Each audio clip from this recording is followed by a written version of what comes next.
All of the smoke, they can't breathe. They can't breathe. The smoke go everywhere. And the dad was telling me everybody put the towel and the knot in the mouth, but that can't help nothing. All of the die over there. Yeah, him and his wife, 2 daughters and his son, 5 people. Good morning. This is Epicenter NYC. We connect our communities to news, information, and each other. I'm Andrea Pineda Salgado. On January 9th, a devastating apartment fire in the Fordham section of the Bronx rocked our community. That morning, the Twin Parks Northwest apartment complex was engulfed in a 5-alarm fire. It was the city's deadliest in decades. 17 people lost their lives, 8 children and 9 adults. Many more were in critical condition. The building was home to a large immigrant community, mainly from the West African country Gambia, and 15 of those who passed away were remembered during a public funeral at the Islamic Cultural Center in the Bronx the following Sunday. Hundreds of people showed up to honor their lives. Now, the stories of our neighbors who lost loved ones and homes in the fires have largely dropped from the news cycle. But for them, the loss they've experienced is just as profound. The journey to recovery is long, and this is just the beginning.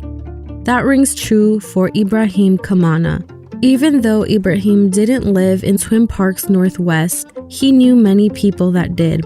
One of his best friends died in the fire along with his entire family. Today, Ibrahim shares details about what that day was really like for those inside Twin Parks Northwest apartment complex. Now, a quick message from our friends and sponsors at McKinsey & Company. Find out about the biggest ideas in business on McKinsey's Insights app, where you can listen to podcasts like our flagship show, The McKinsey Podcast. We're so not tuned in to the dynamic going on for the current employees, what matters to them most. Or watch our Author Talk series featuring law professor Dorothy A. Brown. 60% of Black college students don't graduate. And when I came across that statistic, I got so depressed. And read lots of articles about, for example, The Next Normal, where you can learn about the coronavirus's latest impact on business. To hear, see, and read more, download McKinsey's Insights app now. Now, back to the show. Here's Ibrahim. I know a lot of people have the story happen because, this time in the New York is very, very cold. So the heat don't come in. The guy was to buy something to bring in the room, in the daughter room to make so that one, when he stay fire in the machine, it's gonna be hard, it's gonna be like a fire. It's gonna be red. So that one happened. It was red. I don't know you put in the clothes or whatever, there's something close for the heat. The fire coming that one. So, and then he was in the room. She was in the room. And she talked to his daddy. She said, "Daddy, come and help me. Fire is my room." And then the daddy come and help her. He said, "Hey, no, let me call fire service." They called fire service. That was 2nd floor. They called fire service. Before fire service come in, the whole room got a fire, all inside. You see, 3-bedroom, all was a fire. So now, they not die. The fire coming, all the room they go downstairs.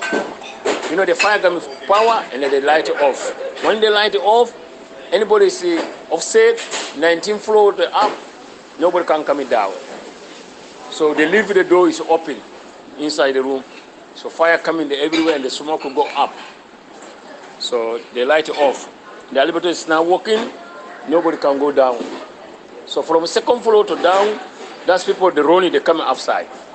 But from 2nd floor to go up, that time nobody can come down. So that's happy. I know my best friend over there, she passed away and she 2 daughters and then there was a 19th floor. 2 daughters and him and his wife and his son. 5 people was in the room. All of them died. All of the smoke, they can't breathe. The smoke will go everywhere. And the dad was telling me everybody put the towel and the knot in the mouth, but that can't help nothing. All of them die over there. Yeah. Him and his wife, 2 daughters and his son, 5 people. All of them died. Before fire service coming, all died. Like Ibrahim said, the fire was sparked by an electric space heater. As the tenants fled, the door behind them remained opened, allowing the smoke to spread quickly throughout the building. Our neighbors who survived are now on a long path to recovery. This means donations are still crucial. Several members of the Gambian Youth Organization were directly affected, so the nonprofit immediately started a GoFundMe to support victims. Today, they're still collecting and distributing as much as they can. I spoke to Jaharai Sillah, a volunteer at the GYO. Jaharai explains what types of donations are important now, like toiletry items, and what she's learned through helping over the past couple of weeks. Just to know that I am making a difference, although it's because of a tragic that happened, but it's just good to know that I am here to help my community out and to also make sure that, the community is getting what they need to survive. Yeah. So it's been like an amazing experience. One thing I can say is their life would never be the same, being that they just experienced something like this, and many of them have also lost a lot of family members. So I think I can say that they're just trying to find what it is to be back on their feet again. But many of them are also not ever going to be the same. Finding the way back to some kind of normal after an event like this is a long journey. Still, Sillah said the GYO is working alongside community members to help them get there.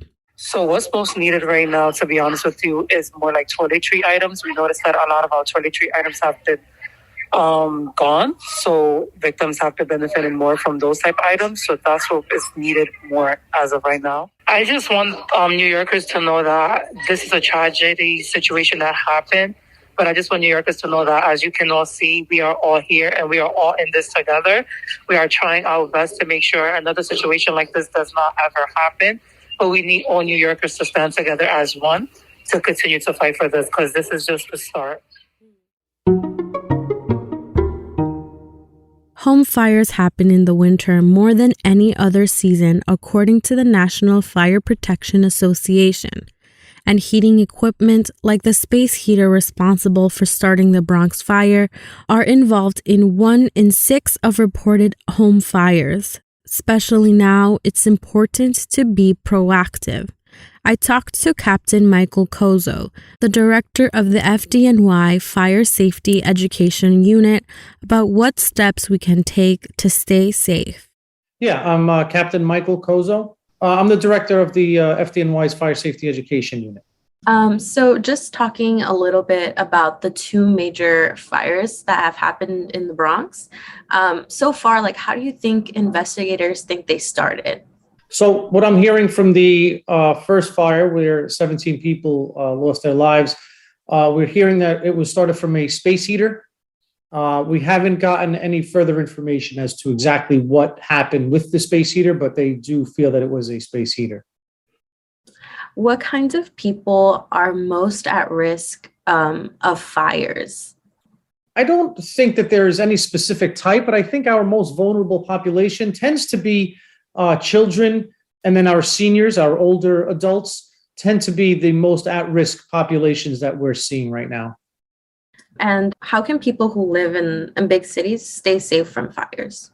We do recommend having an extinguisher right outside the kitchen, just in case you do have a fire in your kitchen. You'll be able to put it out quickly. We don't want people to get into the habit of thinking they can put out fires, but there is a small window of time of opportunity where you would be able to put it out before it gets beyond your control. We talk about electrical safety. One of the main things that we get across in terms of electrical safety is any item that heats or cools has to be plugged directly into the wall. So what are we referring to? We're referring to a space heater, an air conditioner, a microwave, a toaster oven, a refrigerator. Any item that heats something or cools something has to be plugged directly into the wall. You shouldn't be using extension cords. You shouldn't be using power strips. Those items draw a tremendous amount of power. And over time, if you're using an extension cord or a power strip, the current that's flowing through it is going to start to heat up that wire. And eventually that wire is going to start to melt. And that's when you have your problems. Space heater safety. We recommend 3 feet around the space heater is clear of anything that can burn. right? A space heater needs space. You should be running the space heater in the room that you want to warm up while you're still awake. Once you go to sleep, you should be turning off and unplugging the space heater. It should not be running all night long while you're sleeping. Also, you want to look for one that has an automatic shut-off feature to it. Should the space heater tip over, it will automatically shut itself off. Those are just some of the things that we do go over during our presentations. I know right now maybe there's some New Yorkers that might want to get educated given the fires that have happened. How can people access these units? So if you go on our website, fdnysmart.org/safety, you can request a presentation from my unit. If you go on that website, fdnysmart.org, you can download a bunch of literature in regards to all the different types of fires. There's videos on there, there's podcasts on there, there's a bunch of information on there, all downloadable in various languages. And that is a great resource to have and to use. Please share this episode with friends or family members so we can all be proactive about our safety when it comes to fires. Also, here are a few ways to continue supporting our neighbors impacted by the Bronx fire. ICNA Relief, a nonprofit faith-based organization that helps victims of disaster, is still accepting donations. They request that you donate brand new items like food or clothing to their location at 8791 144th Street in Jamaica. You can also donate money through their website, linked to in our podcast description. You can also donate to the Mayor's Fund to Advance New York City. They'll help with the distribution of emergency relief supplies for the families. And like we said, the GYO is still in need of toiletries. Check out our show notes for more details. Finally, before we go, a new weekly segment with our community manager focused on COVID-19 here in New York City. Hey, how's it going, everyone? It's Daniel LaPlaza again with our COVID question of the week. Since Epicenter's launch, we've prioritized the safety of our community, and that meant helping people get vaccinated. We've scheduled thousands of vaccine appointments, we've set up a pop-up vaccination site in Queens, and we continue to share as much information as we can. But recently, our readers and listeners have asked how they can help too. And aside from volunteering, simply sharing your vaccination experience with your neighbors, friends, or family members who may be vaccine hesitant can be pretty impactful. And while you may be tempted to argue with them using statistics or data, we've learned that sometimes hearing someone else's story can inspire, energize, and move people to action. Today I'm sharing Queens resident Erlinda Roches' story on why she made the decision to get vaccinated. I'm Erlinda Roches. I worry about my health. I don't have perfect health. My doctor told me to take it. So that's why right away I take it, and so far I'm happy. I feel good. All my children, my husband, my grandchildren, whole family will take it. We believe in that, to take it. All of us will take it because it's really important for the health. And yes, we have to believe, we have to do it for our own good. We'll be sharing more stories like this, so keep an eye out at epicenter-nyc.com. And of course, if you have your own experience you'd like to share or any questions you'd like to ask, send them my way. You can email me at daniel@epicenter-nyc.com. That's all for today. Thanks for tuning in. Make sure to subscribe to our newsletter at epicenter-nyc.com to stay in touch.